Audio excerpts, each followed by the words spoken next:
Thank you. Now we are in a very interesting session, State of the World 2021. We just heard very good keynote speeches from President President European Commission Ursula von der Leyen, and also State Councilor and Foreign Minister of China, Mr. Wang, laying out how they look at international and regional affairs. And now we have three experts from different parts of the world, from Australia, from China, and the United States. We have the Honorable Julie Bishop, former Foreign Minister of Australia, and now the Chancellor of Australian National University. Welcome, Julie, to the Global Town Hall. We have Dr. Victor Gao, who is the Vice President of Center for China and Globalization, and I think one of the most outspoken voices for China on international circuits. Welcome, Dr. Victor, to the Global Town Hall. And then we have my good friend also, Anja Manuel, who is the Director of Aspen Strategy Group and Aspen Security Forum, and also author of the book, This Brave New World, the US, China, and India. Welcome, Anja. Let me ask the first question to Julie Bishop. Julie, what do you think has changed in world affairs during the pandemic? You know, aside from the rise of digital diplomacy and so on, yeah. But has the pandemic changed diplomacy in any meaningful way? Well, thank you, Dino, and I'm delighted to be part of this Global Town Hall meeting, and I join you from Perth in Western Australia. Dino, clearly there were a number of potentially disruptive events underway prior to the global pandemic. And I'm referring to matters such as the fourth industrial revolution that some say is only in its early stages given the advent of AI and quantum computing and the like. Secondly, the great power rivalry has been intensifying in recent times. And then there are issues like climate change and forces against globalism. These were already underway, megatrends, I'll call them, prior to the pandemic. But I think one of the biggest changes that the pandemic exposed was the fragility of supply chains, particularly in the early stages when there were shortages of personal protection equipment. And our political leaders around the world responded in various ways, but with calls for onshoring of manufacturing and a partial reversal of what we know as globalism. And the challenge is that the forces driving globalism, of course, continue to operate, such as comparative advantage and labour costs, efficiency and economies of scale. And thus far, we haven't seen widespread policy reactions, such as imposing tariffs or other trade barriers. However, we're now seeing elements of political populism in many parts of the world advocating for such measures. I think a second change is the unprecedented scale of government economic and financial intervention, which has significantly increased sovereign debt levels globally.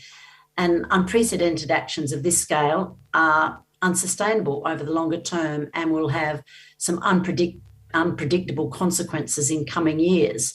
So I think that the pandemic has exposed some new fragilities, but also shone a spotlight on some of the existing mega trends that have the potential to disrupt global affairs for many years to come. Victor Grau, you know, there was a lot of hype last year about the idea of great reset of the world economy. How do you think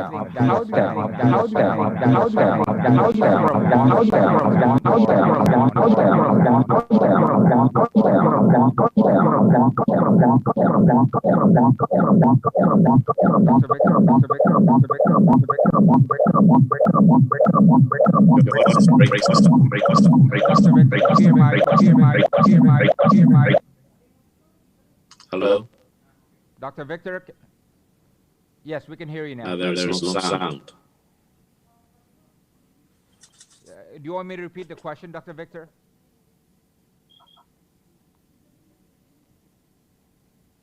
Let me turn to Anja I first. can see the while- picture, but I cannot hear the voice. Okay, let me turn to Anja first, while I think my team will. Victor, we can hear you. Yes. Your voice is not steady, though.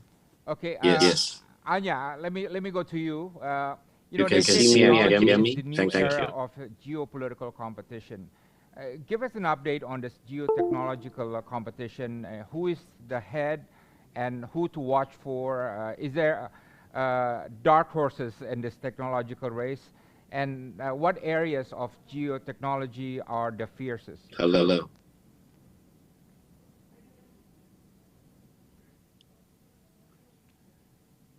Anja, can you hear me? I can hear you, Dino. Do you want me to pass the question on to Victor? No, Yes, no, I this can is for hear you, you. Anja. I can hear the voice now. Victor And seems Dino, to be perfect. having a I think we're problem. fixed. Yeah, please. Oh, Dino, we Victor, can hear you now, so you can go okay. ahead. All right, Victor, let me return the question to you. There was a lot of hype last year about the concept of the Great Reset of the world economy. Can we have your thoughts on how you think that's playing out? Have we lost momentum, or are we still on track for the Great Reset? It is a great pleasure to attend this important session of the Global Town Hall. I truly believe important events like this will help contribute to better understanding among peoples and among countries.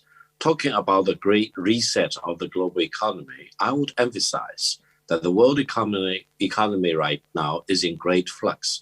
It is going through tremendous amount of changes in multiple directions, and it impacts countries of the whole world.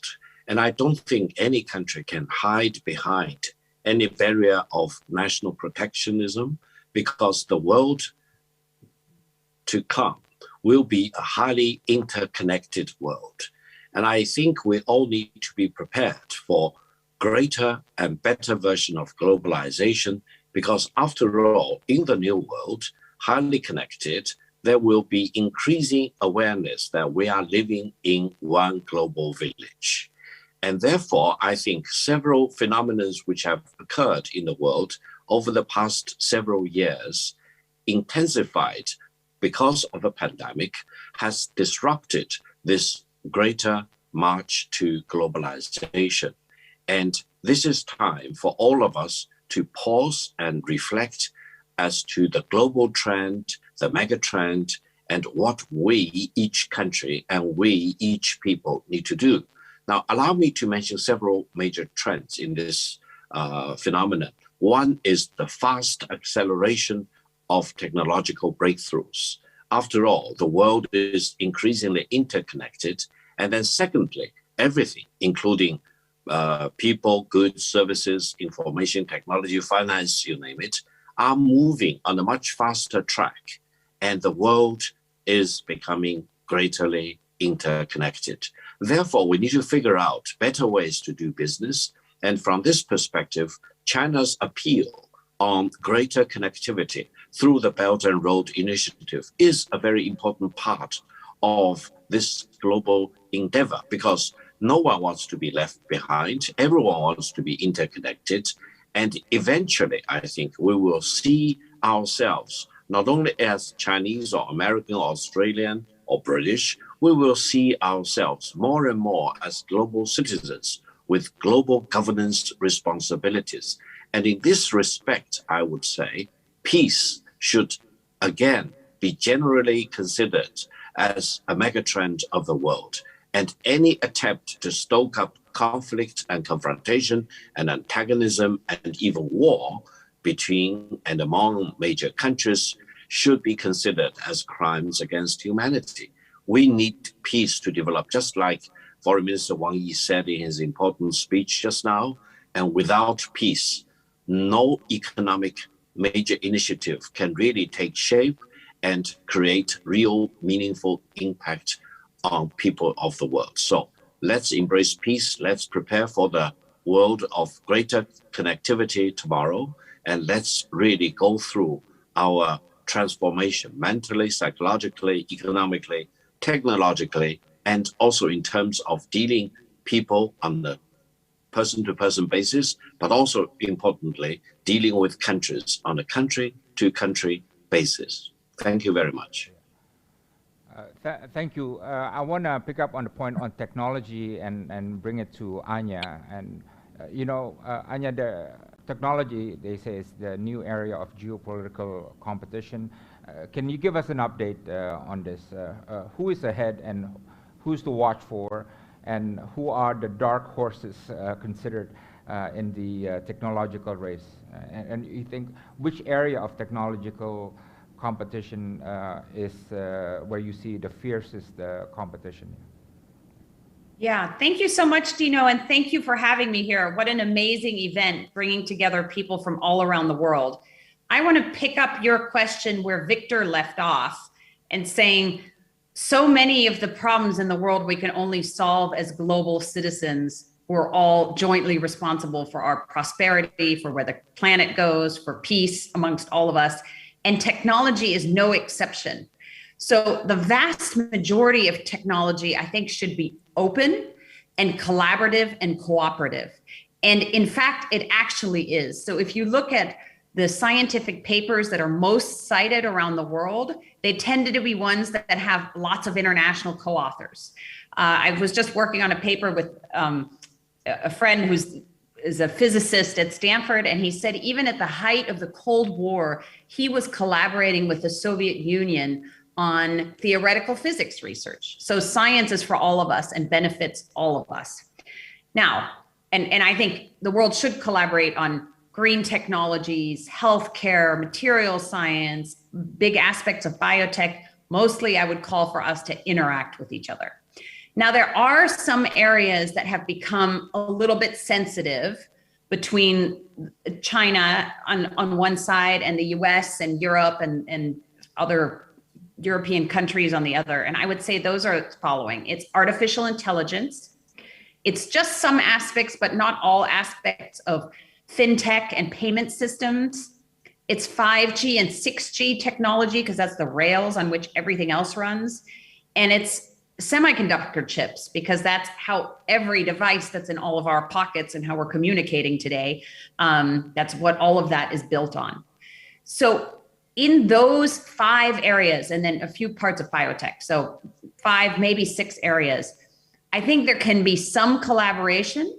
There's also, in some senses, a healthy competition, which actually could also help the world. Look, if there is a race and one country's scientists and technologists are doing really well, ultimately that benefits everyone. So I'll leave it there for now. Thank you, Anja. Let's get back to Julie. Julie, you mentioned earlier that geopolitical rivalries are rising. What do you think in the prospect of attaining a stable and managed rivalry? What alarms you most, and what should we watch for? And while both the United States and China call for cooperation, why do you think it's so difficult for the United States and China to work together? Well, thanks for the question, Dino. There is most certainly intensifying geopolitical competition between the 2 largest economies and military powers in the United States and China. And that has ripple effects globally. Now, Australia has always maintained that we didn't have to choose between our largest 2-way trading partner in China, with which we have a significant trade surplus, and our most significant security, defence, intelligence and investment partner, the United States. However, I think there are increasing circumstances where the United States and China are effectively forcing a choice upon us, and that trend is likely to increase for many nations. What alarms me? Well, I am somewhat alarmed by the level of political division and hostility within the United States and the apparent dysfunction of the political system, because I think the world fears that that's making rational policy development difficult for the United States. In terms of things to watch for, well, let me put my economic hat on. I'd be keeping a close eye on what appears to be asset bubbles in many housing markets, stock markets, cryptocurrencies, and I think risk levels appear to be elevated. You ask, why is it difficult for the US and China to work together? Well, they have a very different worldview. And the United States has a significant network of allies that have worked closely with the US to develop and guarantee an international rules-based order ever since the end of the Second World War. China's economic growth has been a miracle, but they have a very different view of the world. And in working together, there seems to be a lack of trust in the relationship.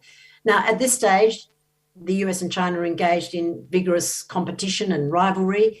That certainly hasn't reached the level where they regard each other as an enemy. And of course, as Foreign Minister Wang just noted, any conflict in that sense between the US and China would be an unaffordable disaster, which I think is a very polite way of saying it would be unthinkable. My preference, of course, would be for both the US and China to conduct their competition and rivalry through the multilateral rules-based international order, except the independent arbitration if there are any disagreements. Thus far, rising tensions between the US and China remain largely bilateral, yet the multilateral system is struggling to accommodate the challenge. I'm reminded of the words of UN Secretary General Guterres, who warned of the great fracture, the potential for China and the US to divide the world into competing technological and economic spheres, each with their own zero-sum view of the world. So I think we need to see an embrace again of the rules-based order to ensure that both parties are working within the frames of that rules-based international order and independent arbitration. I hope that areas of conflict and competition could be resolved that way. Thank you, Julie. And you mentioned rules-based order. We're going to have a full discussion on that in the afternoon. That's going to be a very interesting discussion. Dr. Victor, Julie mentioned earlier about disruptions of supply chain that was endemic during the pandemic crisis. What is the state of play on that so far? And what worries you about the prospects of supply chain ahead? Yeah. Well, I would say the current disruption of the global supply chain to a very large extent is man-made. It is a result of disruptive policies adopted by certain big economic countries under whatever excuses. First of all, allow me to say that the current existing supply chain system in the world was not coming out of the blue. It came with a lot of historical economic reasons behind it. And China now is a very important center of the global supply chain. And some countries may not be very happy about that. And they want to, let's say, pull some of the key parts of the supply chain out of China. Now, they can do that, but the cost will be global. And every country involved may suffer the consequences before the situation gets better. Now, one thing just now mentioned was PPE. Let's say, in terms of the disruption of the supply of the PPEs, for example, and China again is the largest manufacturer, I would appeal that maybe going forward to prevent unpleasant consequences, we need to have better standards of PPEs. For example, one single example is the mask. Now, why should the world have so many different standards for masks? We human beings can at least come up with a uniform mask which can satisfy the requirements of all the major countries and different regions of the world. And then when there is another pandemic, God forbid, I hope we no longer need to scramble, and whatever manufacturing capacities can live up to the demand in the market for PPEs, including masks. This does not involve, for example, threatening to disrupt existing supply chains, and it depends on how different countries can use their wisdom and vision to make sure that the consumers do not suffer the consequences and everyone is better off. Now, another thing is, very quickly I will wrap up, is about China-US rivalry. I am personally very optimistic about the midterm and longer term prospect of China-US relations. Why? Because I think the United States decision makers are worried about two things. One is that they are worried about the size of the Chinese economy eventually coming up and surpassing that of the United States. And the second thing is that they worry that once they are no longer the dominant economic power in the world, they may lose their position of the top dog of the world. I think we need to divide these two things into completely different categories. The Chinese economic development is a mega trend of the world. In less than 10 years' time, the size of the Chinese economy will definitely surpass that of the United States. Everyone needs to be prepared for that. But whether a larger Chinese economy will dictate that China wants to become the next top dog of the world. No. Why? Because the Chinese government and the Chinese civilization itself do not see any fun of being the top dog of the world. If the United States want to keep the position of the top dog of the world, they can be perfectly fine to do that, so long as, for example, as President Xi Jinping emphasized, that the world should be big enough to accommodate both China and the United States. In this overall context, if we believe in peace and stability, then we can do a lot of things to make sure that the supply chain does not get disrupted to the detriment of all of us, and we can use greater wisdom to make sure that peace and stability prevail and supply chain will be straightened out and consumers throughout the world do not become victims. Thank you. And I certainly agree with you that the world is big enough for US and China, and in fact for all the 198 countries around the world. Let me bring that point to Anja. You know, there's a lot of talk about geotechnological decoupling, in particular between the United States and China. What do you think about this, and how will this play out? Absolutely. Thanks, Dino. Let me just back up a little bit because we've been talking about US-China relations more generally. I thought the summit this week between Presidents Biden and Xi was a very important step. It showed very clearly that, you know, I see it from the US side, that the US wants to engage deeply and openly with China, that we want to address areas of disagreement and find lots of areas where we can collaborate. You know, we're working on a number of those. And I think actually what happened at COP26, which we may talk about later, is an important example of that. So we need open, respectful lines of communication. There'll be some areas where we're competing in a healthy way, and both parties will want to have real guardrails in place to keep the relationship from veering into dangerous confrontation, which is not in anyone's interest. And so from the US perspective, I think what you see is the Biden administration working really hard on getting our own house in order. You know, the United States is a democracy. It's a little bit messy to govern sometimes, but it does make us very resilient. So we've just voted through a historic infrastructure plan, which is highly necessary. They're moving on a much bigger social safety net called the Build Back Better plan. All of those things are positive. And I think you've also seen the Biden administration do a lot of work to build our relations with our allies, with Australia, certainly, with Indonesia, with India, with the Southeast Asian nations, and also with the Europeans and others. And so I think that's the work of finding a way to coexist peacefully in this world, because I think, as both Julie and Victor have said, confrontation here is in nobody's interest. And Dino, let me just say how tech fits into this. Yes. I think there also, the US got worried a few years ago that there was a technology race on, and that certain of the technologies are dual use. They're used in national security applications and in peaceful applications. And so just for those areas, we've put a little bit more defense around them.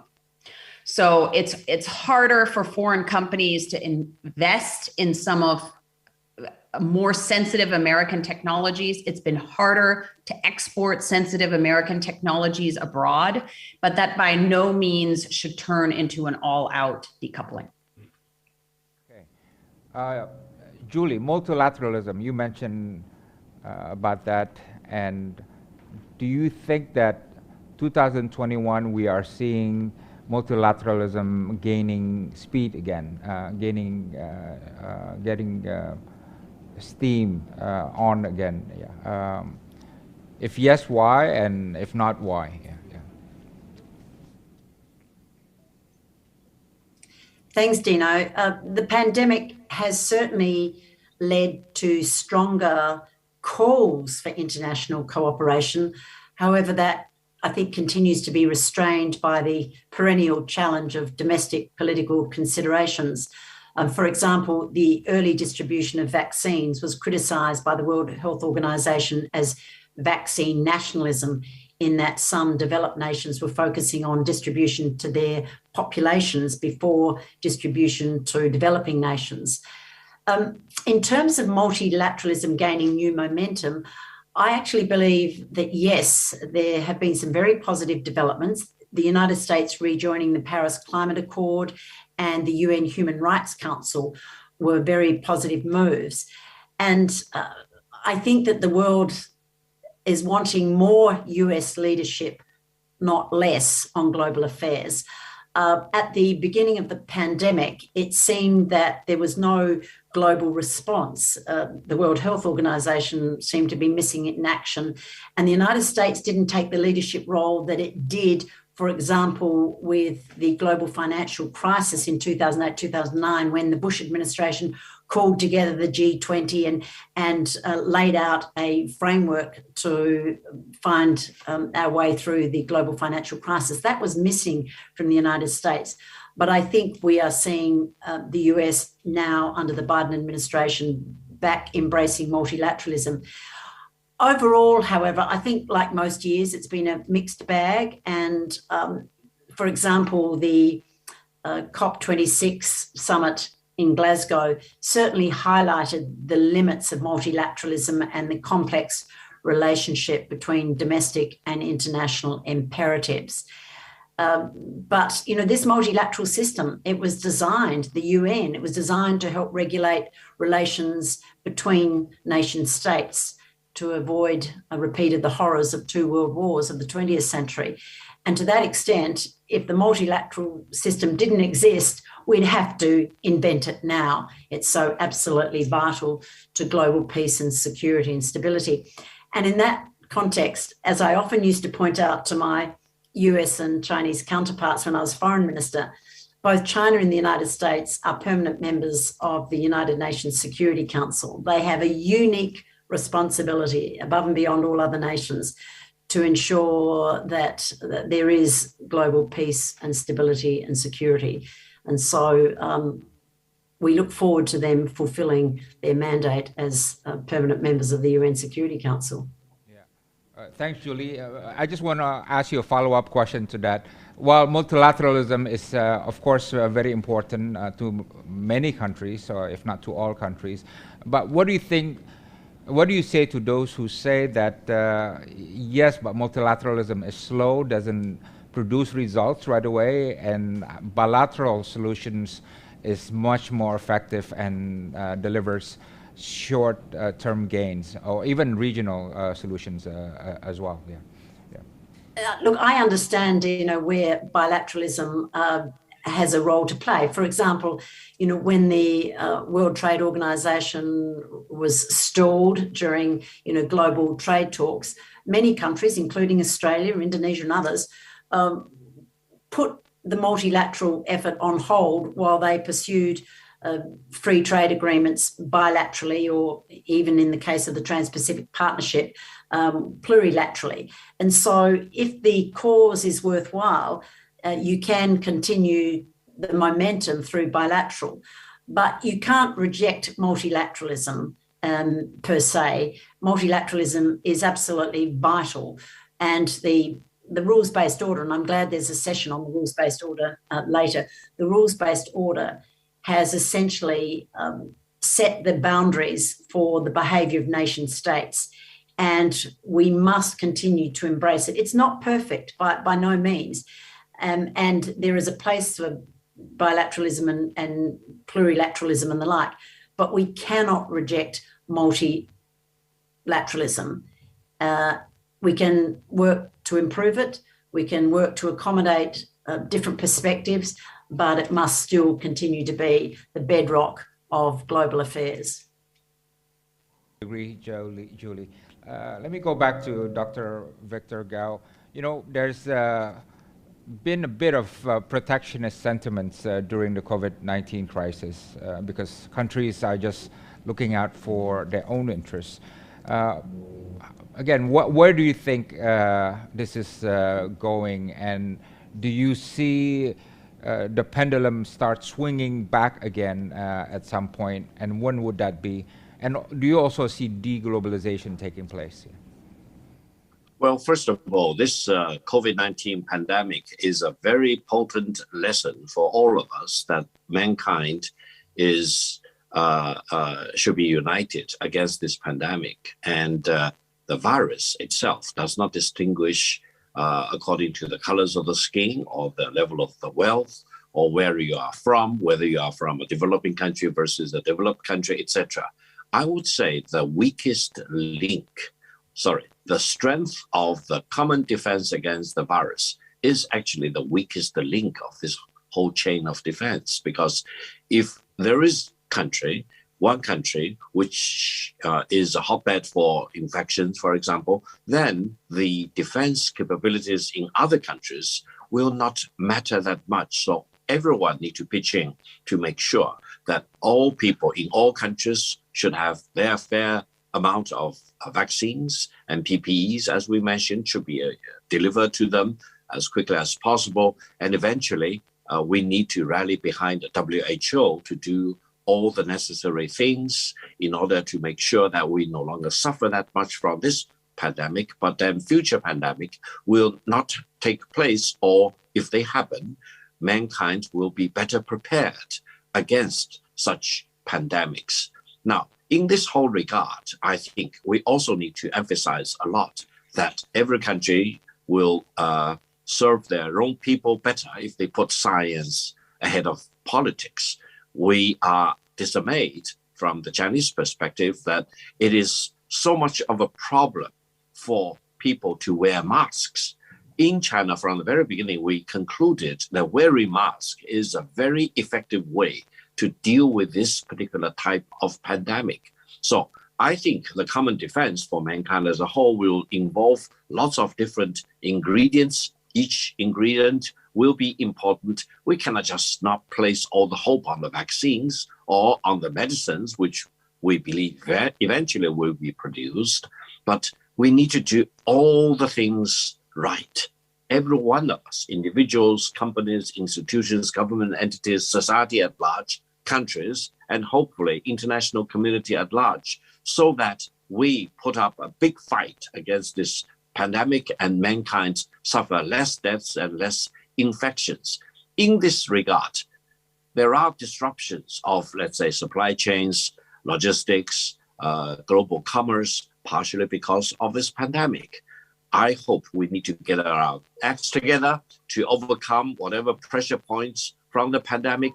And when we all emerge from the overhang of this pandemic, we become stronger and more united and more aware of our responsibilities as global citizens. The greatest tragedy will be we all suffer from the consequences of the pandemic. And when it is over eventually, we fail to learn the big lesson from this pandemic.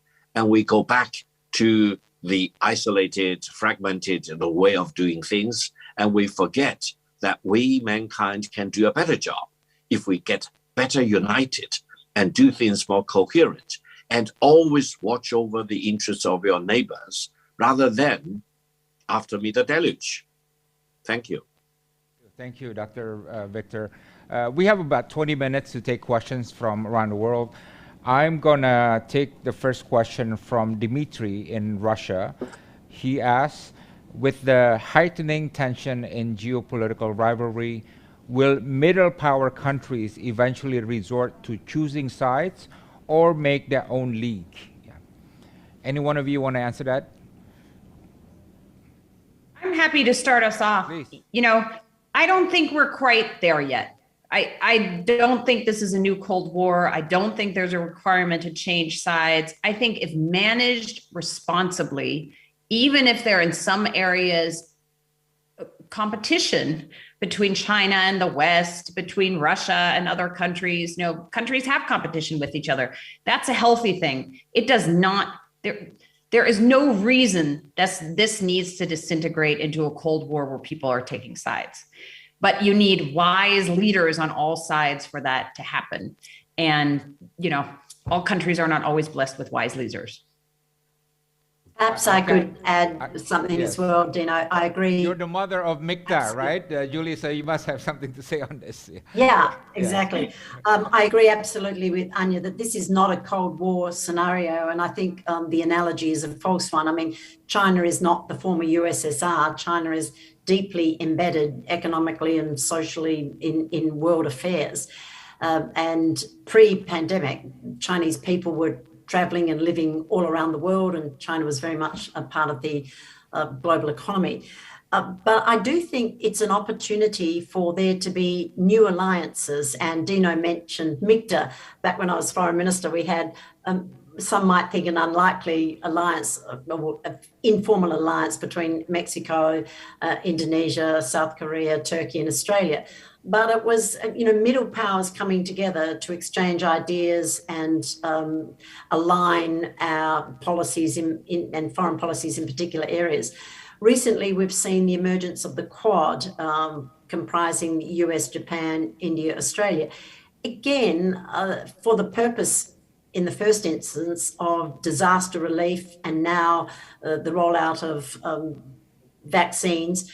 Will it ever become a security alliance like NATO? I doubt it, but it's an interesting coming together of nations that have common interests that they wish to pursue.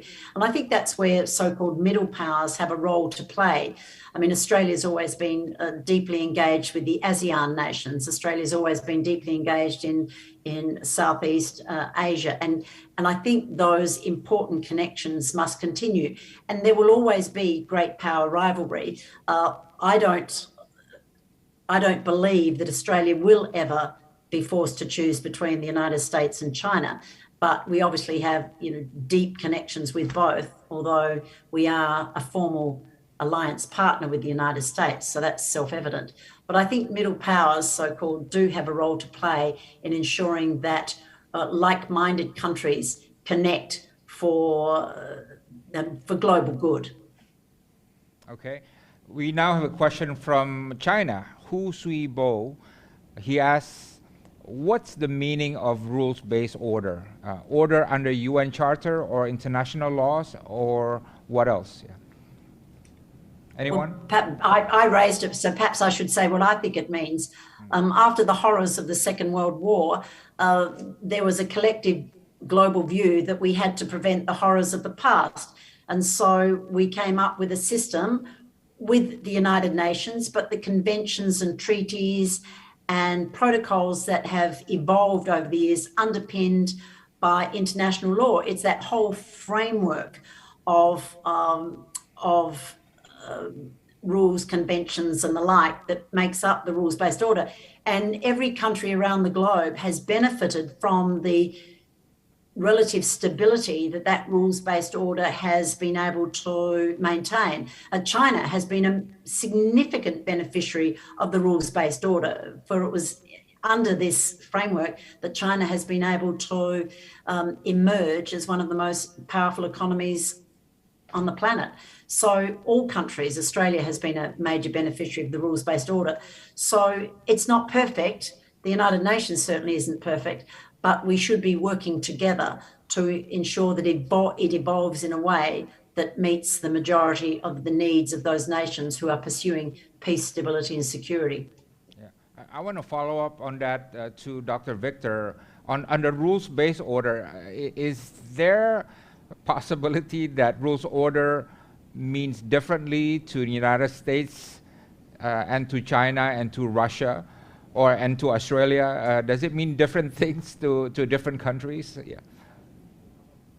Well, first of all, I would say in the world of today, we should all rallied behind the leadership of the United Nations. The United Nations itself is not perfect, but it is generally acknowledged as the most important international organization with full legitimacy. So when we do everything in our interstate relations, for example, we need to ultimately look at whether the United Nations is on your side or against it.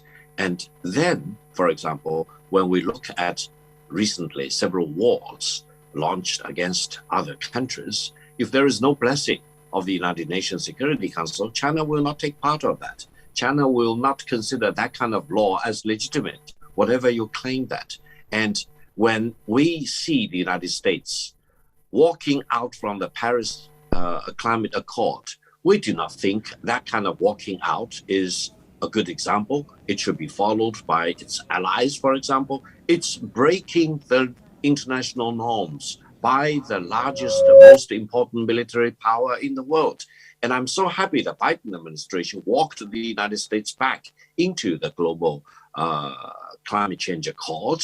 And it is so encouraging to see that the United States and China signed an agreement on climate change in the middle of this Glasgow COP26 conference. So we would see that the rules that every country are talking about should be in conformity with the United Nations and the international law, rather than your rule for you and you want to impose your rule on me. That's not the common good for the world. It will not be maintaining stability. It will actually be very disruptive. When you talk about the rules, spell out what exactly are you talking about? Are you talking about the United Nations Charter, for example? Are you talking about the United Nations Security Council? We'll need to bless any war between countries, for example, unless you do against the overwhelming rule of the world. So we need to be more scientific in a sense. And I would say in the world of today, we need to observe the rules of the United Nations rather than rules on the lips of any major country. And in this particular regard, I do hope big countries, medium-sized countries will all have a role to play. And eventually, I think the choice is not between China or the United States, because the United States sometimes, as we see very clearly over the recent past few years, can make the wrong decision. The real choice, I would say, is between peace and war. So we need to abandon any kind of idea about war between China and the United States. We need to really encourage all countries, big and small, to focus on the prospect and the reality of peace, rather than, for example, blindly following the leadership of a superpower, because it sometimes may lead you into the abyss if its leaders do the wrong decision. And that's not rule-based. That's really following in a blind way the wrong leadership in the wrong direction at the wrong time. Thank you. May I just add one sentence? Yes, because I think please. this is a great conversation we're having Please, here. please. The rules-based order is critical. I'm a former international lawyer. Rules are sometimes broken, but you know the order is working when there is general anger when the rules are broken. So there was a lot of consternation in the world community, in my view, rightfully so, when the US withdrew from the Paris Agreement. New administration, we're right back in. Just like there was a lot of consternation in the world when China ignored an international arbitration provision around the South China Sea, and when there are incursions and there's not a lot of move to follow international order over the border dispute with India, and there are incursions over India. So international rules are sometimes broken. It's important for the norms to hold, for people to say, okay, that's not all right, and we're going to move back to a rules-based order. And I would say one more thing. The United States is completely unique in that when it was the most powerful country on the globe, it largely was the impetus behind creating the rules-based order and the multilateral system we have now. The UN Charter was created right here in San Francisco. The origin of NATO, all pushed by the United States, the beginnings of the WTO. And I think it's really important that the United States continue that the rest of the world continue that. We probably need to update some of those institutions for the 21st century, but it is unique in world history for a great power to constrain itself the way that the United States has done.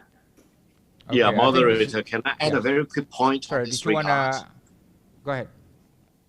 Yes, I'll be very quick. I appreciate the remarks made by the distinguished panelist. I would say, talking about the South China Sea arbitration, we all know that foreign arbitration to be legitimate, you need to have the consensus of the two parties. And that's the rule, I would say. That's a rule in the legal practice. You cannot bring two parties into an arbitration if one or both parties refuse to do the arbitration to start with. That's the minimum legal rule, I would say. Now, China refused to do the arbitration. China did have a carve out for arbitration, refusing to do the arbitration without the Chinese government consensus when it joined the international law of the sea. So when we talk about these rules or practices of the rules, we need to look at the totality of the rules and the precedents, etc., rather than, for example, just single out one event and say that's a violation of the rule-based laws. Now, I would say we all need to abide by the rules, so long as these rules are generally applicable to everyone, it is generally accepted, and the best way, the best roadmap is to follow the rules of the United Nations. Thank you. Hey, Dino, I've got to have the last word on this one. Okay. First, I want to acknowledge absolutely what Anja said about the United States' role as the instigator, defender, and guarantor of the rules-based order. And the world has benefited enormously from the United States' role in that regard. But I think the challenge is where countries cherry pick the parts of the rules-based order that they agree to be bound by and the parts that they don't. So when it suits Russia in relation to Ukraine or Crimea, that's not acceptable. When it suits China to reject UNCLOS and reject multilateralism, well, that's not abiding by the rules-based order. So I agree, as long as nations don't cherry pick and we're all committed to this rules-based order, then there is some hope for global peace and security that we've been seeking for so many decades. Okay, let me take more questions from our participants. Jason from the United Kingdom asks, how long will the world be stuck in the present geopolitical rivalries? Do you think we're stuck with this for our lifetime, or do you think there's prospect of things will change somehow before that? Anyone wanted to answer that? Let me give a shot at this question. This is Victor Gao in Beijing. I said that I'm optimistic about the medium and longer term prospect of the China-US relations. I have reasons to say that. I said that within 10 years, the Chinese economy will surpass that of the United States. That's a megatrend. If any country wants to deprive the Chinese people's right to peaceful development, that probably will be the largest crime against humanity in our lifetime. Now, secondly, by the middle of this century, that's around 2050, we expect that the size of the Chinese economy will be double the size of the US economy. That's, again, a megatrend. In China, we suffer from lots of challenges and surprises, for example, but we know we need to do our homework right. We need to maintain stability at home. We need to keep peace in the world. And we need to steadily move forward towards the goal that we set for the national rejuvenation of the Chinese people. Now, in this course of the coming several decades, I would say by the time when the Chinese economy is definitely larger than that of the United States, and some people say Chinese economy is already larger than that of the United States if we use purchasing power parity as the benchmark, but we are talking about using the official exchange rate as the benchmark. I would say decision makers in the United States will need to calm down and mellow down. They will need to accept the reality that they need to deal with a China bigger and eventually much bigger than that of the United States. And then they need to come to terms with dealing with China as a real equal, rather than losing their sanity of the steady development of the Chinese economy. And they need to talk about how they can balance off with each other, rather than, for example, the United States losing their night's sleep over not becoming the top dog of the world. And China will need to demonstrate to the satisfaction of the United States that we are not a threat to the United States today. We will not be a threat to the United States 10 years down the road or 50 years down the road, because China does not thrive on the prospect of becoming the top dog of the world. I personally, and I think my countrymen collectively, we do not see any fun of becoming the top dog of the world. And the political system and the values we have and we have been benefiting from in China cannot be duplicated onto any other country in the world. So there is no threat of the Chinese political system or values being exported to any other country. Eventually, I hope my American friends will be comfortable that China is not and will not be an enemy of the United States. The better way is for us to get along. The real destiny between China and the United States is not destined to war, as some scholars say. I've emphasized about the inevitable peace between China and the United States. I hope this will give confidence to lots of people, lots of countries, especially US allies, like countries like Australia or Canada, for example, that they should not choose between China and the United States. What they need to choose is between peace or war. That's the most important, most relevant and consequential choice for all the countries in the world. Anja, I want to bring this to you to follow up. Do you think that the US and China can achieve strategic accommodation, and what would it take to achieve that? Yeah.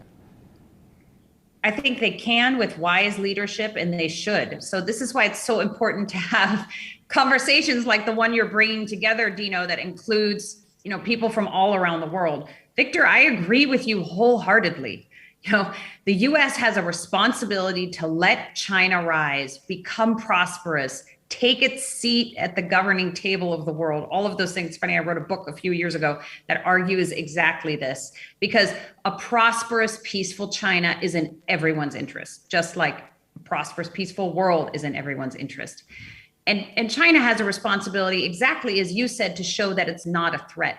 And I think over the last few years, we've had a situation where the West is worried about some actions by China. It feels like China could be a threat in the way that we really didn't 5 or 6 years ago. And the US has had some leadership that's been very aggressive in a way that past US leaders haven't. And I think we can go back to the better, the better angels of our nature, if you will. And just to get back to the question that the audience member asked, how long is it going to take us to get through this great power rivalry? Humans are humans, and there's always going to be a little bit of jostling and rubbing. But overall, you don't see it from reading the news. But we are getting more peaceful. We're lifting millions and millions of people out of poverty. Wars, we're killing far fewer people through political conflict and war every year than we did in previous centuries. So the long arc of history is still going in the right direction, but there's a lot of noise in the middle. Okay. I'm going to take the next question from Leila, but only because I know it's probably 5 a.m. or 4 a.m. in Morocco, where she's based. She asked, the pandemic has brought many impacts, but the environment has gotten better because the quarantine and so on has prevented pollutions and so on. How can we get out of the pandemic crisis but speed up the environmental quality even more? Anyone? Well, I think that she raises a very good point that given that so many people have not travelled, so many people have remained behind borders throughout the pandemic, and people haven't been going out as often globally. We are seeing a benefit. Who would have thought that this would have a silver lining? A benefit in that our environment has had an opportunity to regenerate, if you like. But climate change and environmental degradation and the like, they're global problems that require a global response. So as imperfect as COP26 might have been, at least it was an opportunity for us to highlight on what we can do better to tackle global issues. And I think, the results of the pandemic showing what human behaviour can and how it can impact has been quite a salutary lesson for many. Okay.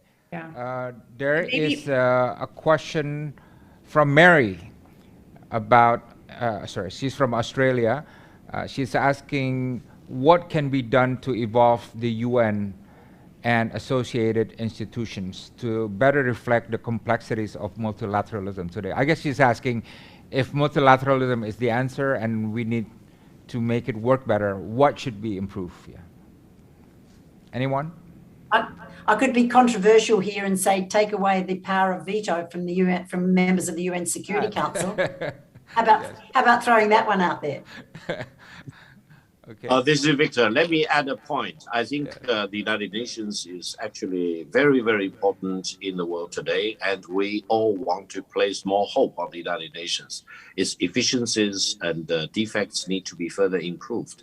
I would throw one idea at this important meeting. I would say that now the United Nations is headquartered in New York, which is about half the world away from Asia, East Asia in particular. So I would suggest that the United Nations, in keeping its headquarters in New York, could consider setting up a second headquarter in Asia, for example, in time zone 8, that is the Beijing time zone all the way down. It could be in Australia or in China or any other country. But eventually, I believe that will make the United Nations more effective because half of the day it's engaged in work in New York or East Time Standard Time region. And when it is dark in New York, it will keep working in the Asian time zone 24 hours apart. And that probably will help the United Nations to be more relevant and more efficient in dealing with lots of crises in the world. I've got another idea, Dino. We could expand the composition of the Security Council to better reflect the global power base. So Japan, Brazil, perhaps there are other countries that should be on the UN Security Council as opposed to the Security Council as comprised in 1946 thinking. Yeah, I agree with that, Julie, but, they've been trying that for a long time, for many years, but to no satisfactory solution. Why do you think that is? I think it's self-evident that those who are on the Security Council don't want to devolve power to others. But I don't think that, it should remain static. What was obvious and appropriate in 1946 is not necessarily now. I mean, in 1946, one of the members was the USSR. Well, that member has now evolved into Russia. Well, perhaps there are other nations that should be part of the UN Security Council if we're going to retain that kind of geopolitical structure. Okay. I have a question from Rania from Malaysia. Is multilateralism going to be the go-to mechanism? Or will it be just another gimmick to intimidate specific parties? I'll take this one. Okay. I don't think it matters whether it's bilateral, minilateral, multilateral. It's all of the above. Depending on the problem, just get back to what we talked about at the very beginning of this panel. There are so many global issues that we need to solve as global citizens. And different mechanisms will work for different problems. COP26 in Glasgow was far from perfect. It looked really messy from the outside, but it was enormously optimistic. When we went into Glasgow, we were on a path to 2.7 degrees Celsius warming, total disaster. The Earth hasn't been that warm in 4 million years.